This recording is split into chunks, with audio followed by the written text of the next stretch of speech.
You're All all right. set. I'm gonna share. Do I have screen sharing? Oh, let me enable that for everybody. By the way, just like before, feel free to interrupt. I prefer an interactive classroom. Uh, anyway, so I went ahead with colorful colors because I feel like that's sort of part of part of the theme of this group. Is this on? Can you see the notation software bit? Yes. Cool. Okay. Um, just a quick pros and cons of the big three. I didn't include Muse score on here. Unfortunately, I just don't know it well enough. I know its big advantages, of course, that it's it's got this excellent online sharing ability, but I know there's also a lot of copyright issues going on with people posting stuff that shouldn't be published and then it has to get taken down. So I'm not big into the Muse score world yet. Um, Share computer audio too. Oh yeah, better do that. Let me just stop this share real quick. Turn on original sound. Okay, back to it. So anyway, uh, yeah, sorry, no Lily Pond. I'm just doing the big three because that's the only ones I can really comment on. So we have Finale, pros and cons. Finale, it's by Make Music. The pros are that the tool-based workflow that so many of us know is it's really intuitive. It's really clear. When I took a Finale class in college, it's like, do I need the class? I was figuring things out as I went. I was always ahead of the because it's just so intuitive. Everything's in a specific tool that you need. The more complex you get, the harder it is to dig for things, but it's really easy to figure out, I think, still. Um, it's got the longest history of the major notation programs, and that's a pro because of things like this. They're standard in universities, music publishers all use Finale. Um, so just having a long history means they have a lot of experience and they're deeply integrated into the world of music notation. Um, Sometime around Black Friday, they have a big price drop, which makes it the most affordable of all the major programs. I think you can get it a full version for like 99 bucks around Black Friday. So that's definitely the time to buy into Finale. And then, of course, the music looks really sharp and clear. That's a big pro if you like the crisp, clean look. The cons, in my experience, after learning some other things, that the tool-based workflow is incredibly slow. We don't we don't compose music thinking of tools. We compose it thinking of what musical element we need at that particular time. So that can really slow you down, having to switch between tools for a specific thing. There's something called legacy coding issues. I couldn't tell you specifics, but there's a huge issue with Finale where to be able to competitively upgrade to what Sibelius and Dorico was doing is just difficult for them because they have all of this old coding sticking around in the program that it needs to be there, but it lags stuff. I don't know coding stuff, but what has been explained to me a couple of times is the program is so old that it causes issues because of backwards compatibility issues and all of that. Um, One of the cons, I think, or it's possibly a pro, it seems to be conceived from the bottom up as an engraving program, not a compositional tool. I think it was really birthed out of the idea that, we handwrite when we compose, and then when it comes time to make it look nice and engraved. Okay, good to know. All right, I'll speed things up a bit. Um, so it wasn't it doesn't I don't think it was conceived as a composition tool. It became a composition tool as we all moved our lives towards computers. It was really meant to engrave music that exists, and that seems to show in the workflow. It seems to be a really quick thing for engraving music that exists, but as a composition tool, it's a little clunky, which I'm going to show you in Dorico how that's different.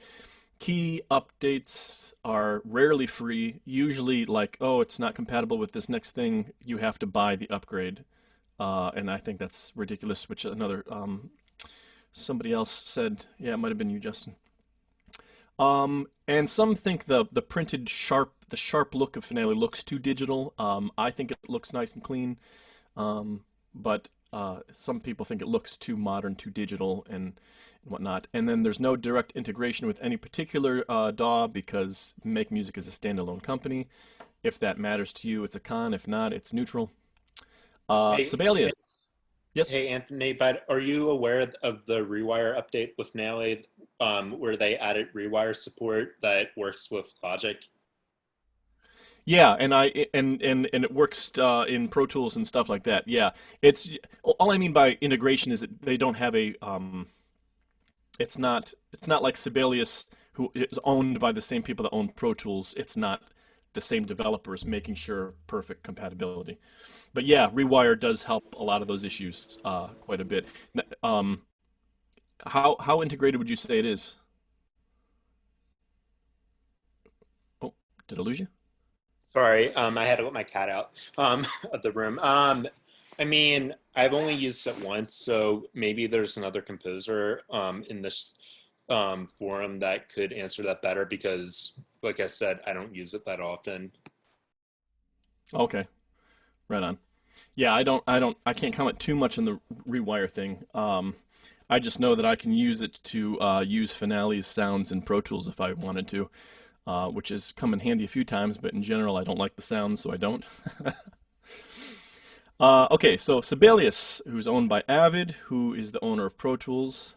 The pros are that the workflow is generally faster for composition than it is in Finale.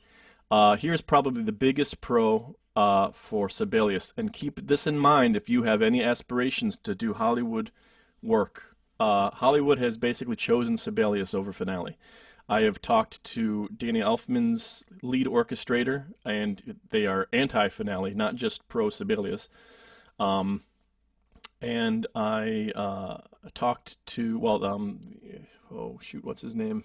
Jeff Russo, who scored the new Star Treks, uh, had an online Q&A, and I asked him what his team prefers, and he said everyone uses Sibelius. Um, I actually lost a gig once because I only had Finale and not Sibelius. They only wanted a Sibelius user, so there is some issues with that. So keep that in mind. If you have any desire to work in Hollywood, you better get used to Sibelius. Um, it's becoming more common in universities. Most publishers now realize that there's two big names in the game. So it's less of an issue now that it used to be like the film world was Sibelius and the publishing world was Finale. I don't know if that's necessarily true anymore. Sibelius has the monthly subscription option, which makes it affordable short term. It does make it more expensive long term. Keep that in mind. But short term, if you need something pro level right away, you can pay like what $10 a month or I, something. I would just like to add that actually it's been Sibelius has been standard in at least some institution, some higher ed institutions for some time, like even as early Right. as like 2009, 2010. At University of Tulsa, Sibelius was heavily favored over Finale, though both were used. Very few people knew how to use Finale. So Oh, really? Okay. Very yeah, good. Very good. Okay. Um, then, of course, because Avid bought up Sibelius, they have partial integration with Pro Tools, if that's in any way important to you. And then the cons, and this is coming from someone who personally does not like Sibelius. Uh, but apparently I'm not the only one who believes this that the ribbon design is really clunky and counterintuitive, and what thing you need to select where is in a different place than you'd expect it to be. I've seen numerous complaints about it as well, so it's not only just me. I don't know if there's any Sibelius users that love the ribbon design, but it seems to be criticized by more than just me. And then the big thing, fucking Avid. And what I mean by that is, if you're not hip to the what happened with Sibelius's programmers, when Avid bought up Sibelius, they cut some costs and fired all of the programmers, and tried to get some uh, cheap labor. So then they realized that didn't work, and then they had to find a new team. Well, because of that is exactly the reason that we even have Dorico, because Steinberg quickly hired all of those guys and said, all right, we have a place for you here. But I'll get to that in a second. So because of the Avid thing, development is slowed. They don't have the best team in the world anymore. It's not a priority compared to Pro Tools, so Avid just puts their money into Pro Tools development because the pop recording world is always going to be bigger than classical notation. And then, as I said, they fired a fantastic development team. So those are some pros and cons of Sibelius, which brings me to Dorico, which is now my personal favorite. Workflow is crazy fast, which I'll show you in a second. It's built from the ground up as a composition tool and an engraving tool. They really have composition in mind, not just making it look nice on the page. One thing that I really love is that they emphasize player over instruments, which you wouldn't think is a big deal, but it changes your mentality, and it really helps a couple of things, which I'll show you as well. Development and new features are released rapidly, and many updates are free. There was one update where they added all these features. Granted, they're features that should have existed, but since they're new in development, it was a huge improvement, and it was a completely free update. This past one was a paid one, but it wasn't too bad. But they're really developing quickly to get up to speed with everybody else. The customer service, the forum, and the instructional videos are top quality. These guys are just geeks about what they do, and it shows for sure. And then partial integration with Cubase, since Steinberg owns Cubase, it's their way of competing with the Pro Tools thing. The cons, most of the cons with Dorico all have to do with them being new and not having done a thing yet. So this cons list will get shorter as time goes on, because they're improving things really quickly. But probably the top one is that their workflow is so wildly different than Finale and Sibelius that you're going to find a steep learning curve if you're really, really used to one of them. If you haven't really gotten into any yet, then it's going to be the same as any other. But you have to de-learn a process while learning another process because it's just approached differently. Steinberg won't allow you to have a license on 2 separate computers. Can you explain that, Justin? Explain what the learning curve and workflow? Yeah, I'm going to open up Dorico in a second and then just really dig into it.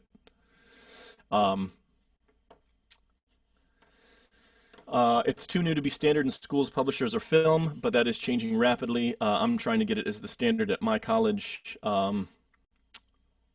And at least one publisher that I talked to said he's learning Dorico right now so that they can accept Dorico submissions. There's an issue with playback that they haven't been able to fix yet, because they said it has something to do with Steinberg coded, trying to get it to be compatible with Cubase. But fermatas will not play back. They will not hold a fermata, and caesuras won't stop. They just plow through, which you may have noticed when I played that Terra Incognita piece. It just doesn't care about fermatas yet, and that is an issue if you rely on playback. But they are working on that. And then another unfortunate con is they don't have a monthly subscription, and they don't have a big Black Friday sale, so the cheapest you can get Dorico is for $160, and that is only if you combine the education discount with the discount that you get if you already have Finale or Sibelius. You have to have one of those two and be either an educator or a student to get it down to $160. So it's steep, but I'm telling you, it's worth it.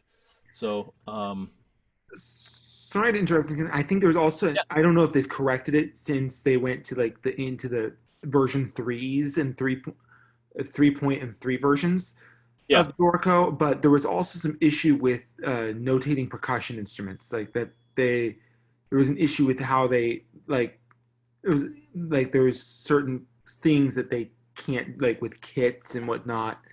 A lot of stuff with percussion has been fixed. Okay. Yeah, percussion's getting pretty darn cool with Dorico, actually, the way you can map it out and stuff. Okay, I'm still sharing the screen, right? Yeah. All right, I'm going to start with a new project just so you can see some of the stuff. New empty project. So right from the get-go, you can add solo players, section players, or a full ensemble. And there is a reason why it's important to, for example, with strings, to make sure it's two solo violins and a solo viola and a solo cello if it's a string quartet, or to use section players if it's orchestra, because there's things with divisi and stuff that operate differently in a very cool way. So you do be mindful of that. The icons are also over here. I'm just going to add a couple things just so we have something. Woodwinds and pairs. Just so you can create an empty-handed player, which is novel to this program, but I'm going to delete that. Delete parts and layout. Let's see, some brass. Let's just go with 4331. I'm going to add a piano because I want to.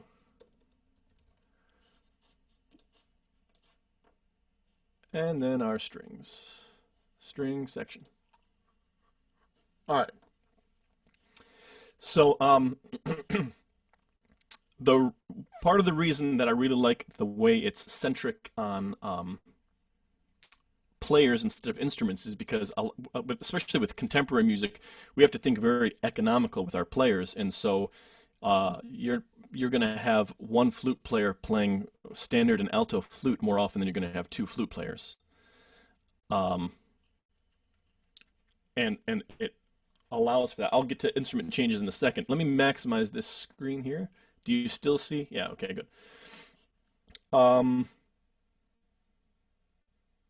So some basic functions. I'm going to go to the right mode now. These are the modes here: setup mode, write mode, engrave mode, play mode, which is basically the MIDI stuff, and then print mode, where there's a bunch of options for printing.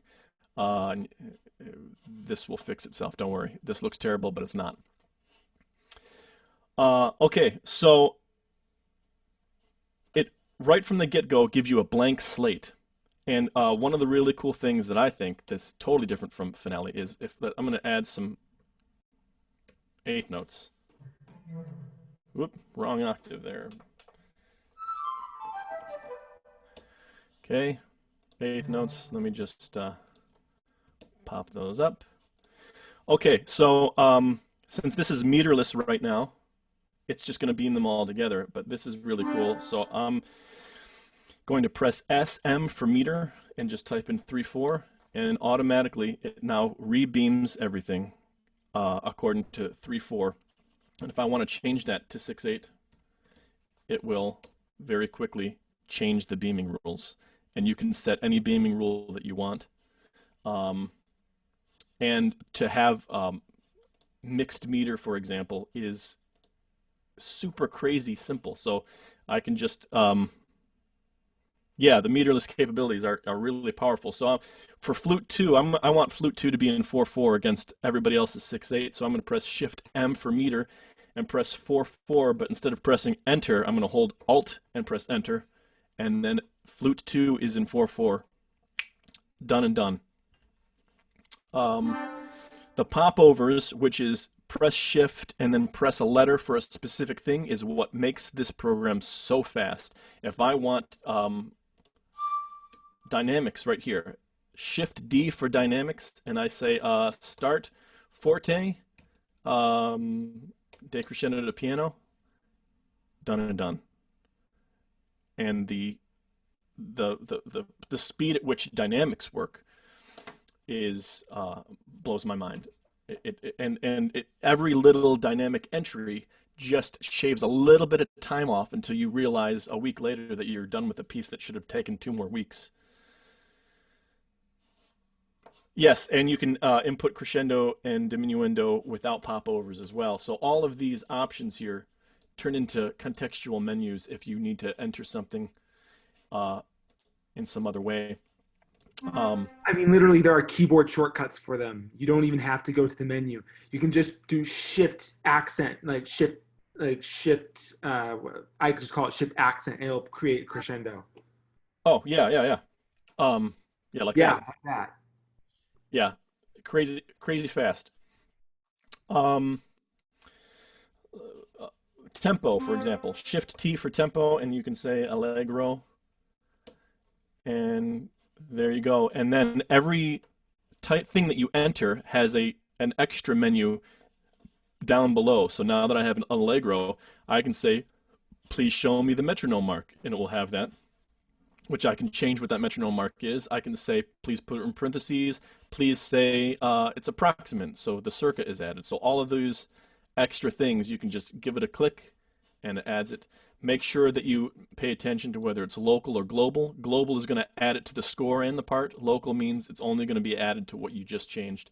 So for the most of the time, you probably want it on global, unless it's like a little note for the oboe player that you don't want in the score or something.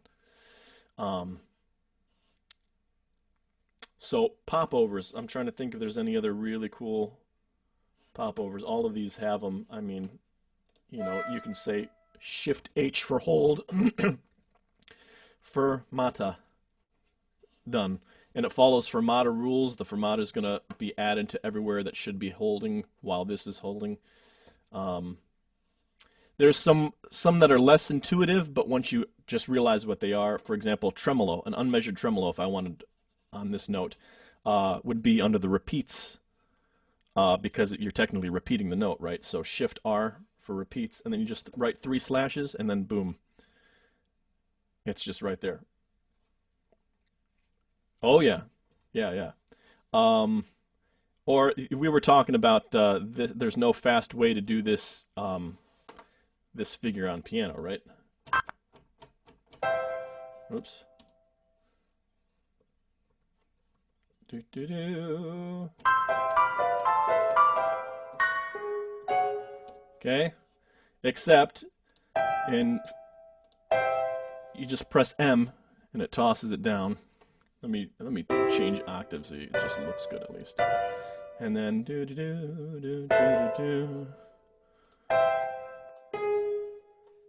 Okay. Well, whatever. The point is that stuff is really quick. There's no shorthand for that. There's no like established shorthand. Right. It's obviously when you do it fast in Dorica. Yeah, you can do it really quick. Yeah, I know. In Finale, it's ridiculous how fast something so simple. That's why I avoided piano music for so long, is because something that's simple to play, in Finale you have to like spend an hour telling someone how to play something that takes 2 seconds. And I love Finale, but man, some of these things. Okay. Dorico organizes things into flows, and I didn't think I was going to use this feature until I used it all the time. So by default, you start with one flow because you only have one piece of music. But if you have multi-movement, check this out. You press plus, flow 2. I'm going to call flow 1 movement I, and I'm going to call this one movement I. And why is this so particularly cool? It's not just that all movements are in one document. It's that if I say in movement 1 I need the full orchestra, in movement 2 I don't need flute 2, it's going to take it out of the score. But check this shit out. If I add some notes to flute 1, or flute 2 rather, and then look at the flute part. Movement 1 has the stuff. Movement 2 automatically has tacit, and if you were to add movement 3, then movement 3 would be there. I mean, there's the speed at which formatting like this just happened blows my mind. And now here's one that I discovered by accident. It takes a lot of time. I discovered this by accident when I was doing an arrangement for my choir. For the pit orchestra of the choir. I'm going to go back to setup and flute 1. I'm going to add an instrument for the player. Oh shoot, I'm forgetting how to do that. Change instrument, moving. Oh, here we go. Add. I'm going to add piccolo for the first flute. And now flute 1 and piccolo are in the same. And this is just too cool. I'm gonna go to scroll view. I highly recommend, by the way. Sorry, they call it galley view. Oh, I was in galley view, which means you don't have to look at pages and you don't have to worry about. How would you describe the actual quality of notation when printing through in comparison to Finale or Sibelius? I can't really comment on Sibelius. Finale looks very crisp. Dorico intentionally went for a slightly inky, old-fashioned look that I actually prefer. Now when I look at my old Finale documents, that digital thing I see, which I didn't see before. It looks, I think Dorico looks better. Maybe I'm just so geeked at everything that I've become a fanboy, and now I just think I prefer it. I don't know. But, all right. Flute 1, Piccolo. Now, you're not going to have these in the score at the same time, right? You're just going to have one player. In scroll view, it shows both instruments like they're separate so that you can do this. All right, you're playing this. Sorry for the double notes. Some flute player will figure out how to do it, I'm sure. And then I'm going to just add a couple measures, which was the pop over Shift B for bars. You just press Shift B, the number of bars you want. Bingo, added really quickly. So let's call this person Jack. Jack was playing flute 1, and then you give him a couple measures of rest. And then you have some piccolo notes. Watch what I see when I change to their part. Wait a minute. That did not work out right. What the hell? You've got some hanging notes in the flute one, the top step. Oh, okay, thank you. That's what happened. All right, as soon as I delete that, flute, they automatically add to piccolo and then say, hey, piccolo plays here. When this happened, this was the point at which I realized I could never go back to Finale. I was like, what? That happens, okay? Yeah, yes way. I mean, I just can't. I'm still not over. I've been using this for a year, and this was the point. This was the moment for me. So, yeah, you can just add whatever notes you want in the first one, give them a bar rest to switch instruments or whatever time they need, add it in the other one, and then your part reflects that, done, and done. Instrument changes are lightning quick. Sorry to keep butting in. I mean, no, anytime. But there is a thing to watch out for if you're having, like with percussion instruments, for example, multiple at a time. I haven't figured that out, how to make sure that that labels each percussion instrument when you have it on multiple staves at a time. So I had to kind of go in and put that manually. I don't know if there is a solution to that. Is it? Which one are you running? Dorico 2? No, 3.5. Oh, okay. I'd have to look again. It might just be text, adding text. I'm sorry to bang. I've got a jam-packed afternoon that goes all the way until about 9 p.m. tonight. So I'm going to have to dip out so I can get a little rest ahead of time. But yeah, I just wanted to mention that, at least as far as I know, it doesn't automatically put the names of all of the various instruments. When there's multiple staves at once, it doesn't put all the names at the same time. At least not by default. Yeah. Okay. Hey, appreciate the contributions to the discussion, though. Glad I could help. Along the same lines with what we're talking about, condensing. So if I go to page view, I mean, how many times have we had to look at a full score on damn letter size music, and this is what we got, right? So first of all, it's pretty easy in setup to change the staff size. You just go to setup, layout options, and I'm going to reduce the size to 8 because we need all the space we can get. Click apply, and that's sort of spaced it out, but we're still talking about tiny staves, right? So they have an option for condensing, which is incredibly powerful. If I add some notes to oboe 1, and I add some notes to oboe 2, let me pull these down here. when I click on, oh, where is it? Edit, view, right. Oh, I think I have to be in engrave mode. Condensing. If I turn on condensing, all of a sudden my score is now going to have oboe 1 and 2 sharing a staff. And if I just entered the notes in for one instrument, it will, let's say I have this. Whoops.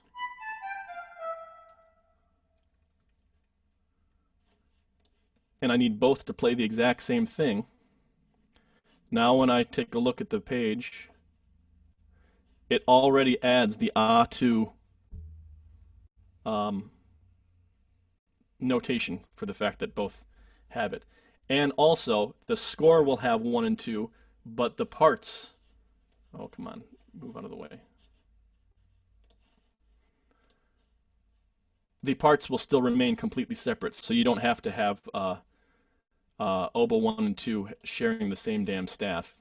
They will get separate parts, but the score will have them condensed.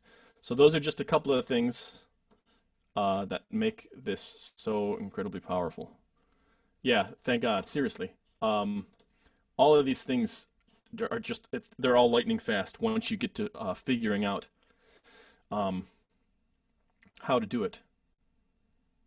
I'm trying to think if there's any specific, oh, here's another thing that, oh, sorry, I've got questions.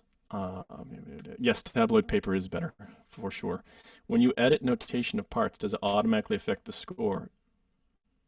Because in Finale, it causes me to always have a score file and parts file. Yes, if you change something in one, it will change in the other. And then you can, if you're changing things with the context menu down here, you can say whether you want it to only affect the part. So that it'll be on an individual basis. If you have globally checked, then when you change something, it'll be in the score. If you have locally, it'll only be in the part or score. So with note entry, they went with Sibelius's note entry style. If you're used to Finale's speedy note entry, where you use the cursor, they don't have any equivalent to that. So, for example, you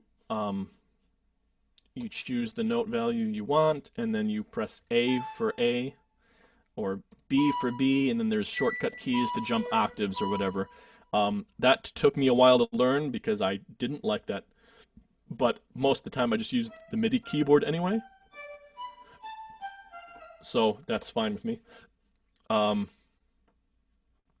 But here is, are there shortcut keys for rhythm? Yes, there are. It's the numbers, just like in Finale or Sibelius.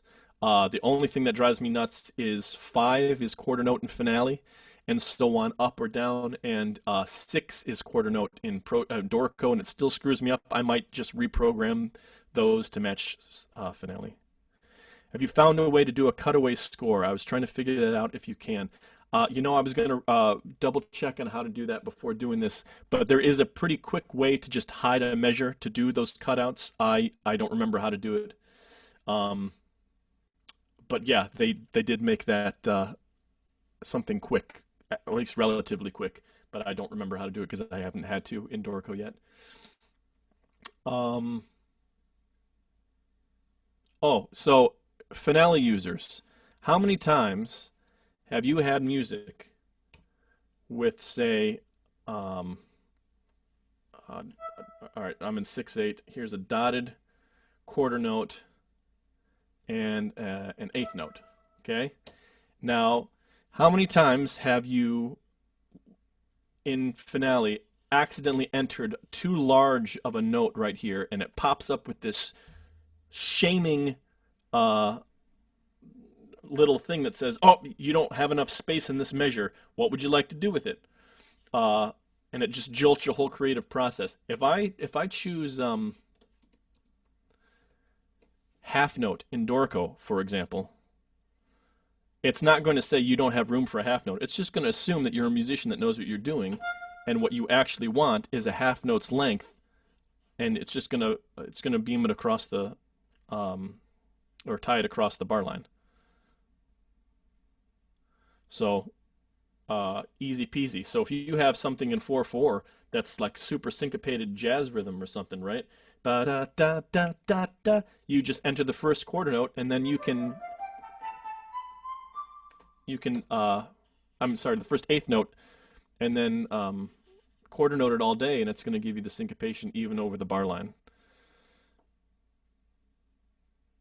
Oh, really? I didn't know Speedy Note changed that to a tie. Cool. Yeah, I've stopped using Simple Note a while ago.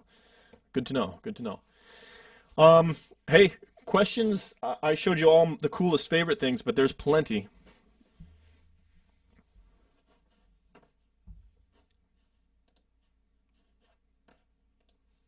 Integration Oh, with if you've already like written stuff in Finale, can you import it into Dorico? so I've moved a couple things over. You have to export it as a music XML file, and then Dorico imports it, and there's going to be things that you have to fix. Music XML is just not a perfect. That's the closest we have, but it imports. If you convert Dorico to Music XML and try to bring that into Finale, Finale does a worse job of reading Music XML than Dorico does. The move from Finale to Dorico is better than the move from Dorico to Finale. Uh, sorry. Guitar notation and harp notation. Yeah, they added a whole bunch of features for tablature that are fantastic. I haven't used them yet. Harp notation, there's some features for automatic harp pedaling, which harpists will tell you don't use. Let them do it themselves anyway. Um, I don't know either of those too well on this enough yet to really comment on it. Um, how to focus players versus instruments. The big thing with the players versus instruments is the instrument switching, but it also has just shifted my mentality of really thinking of the human being that's going to be playing the part. That's just been hugely helpful. Um, Instead of, I'm writing for flute. No, I'm writing for a flute player, and that has changed just just on a personal level.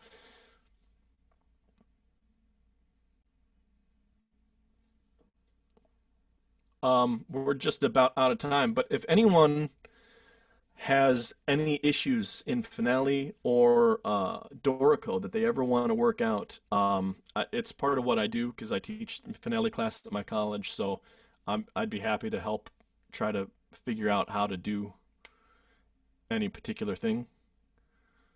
So, yeah, just let me know and I'll be happy to. When it comes to Dorico, their YouTube is just so damn good that I do recommend between that and their forum, you're going to get most questions answered. But yeah, feel free to anytime, like, especially if you decide to move from Finale to Dorico, I have become an expert in how to get past the damn Finale workflow because you want to do it this way because that's how Finale does it. And so it seems like Dorico doesn't do it well, but actually they just do it a different way. So I've got a year of experience doing that and tearing my hair out. So yeah, try the free trial for sure. But just you're not going to be able to go back. I'm telling you.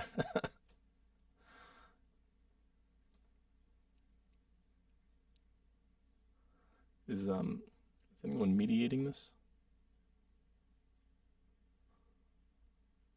Are we alone?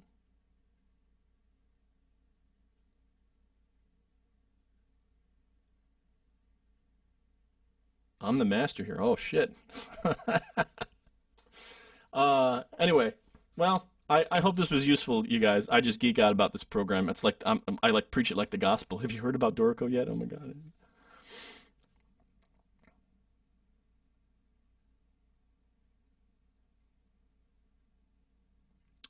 I guess we should just, do we just go? Do we just sign off?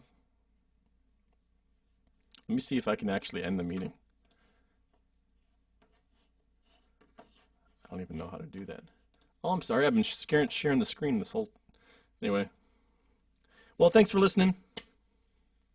Hope it was helpful.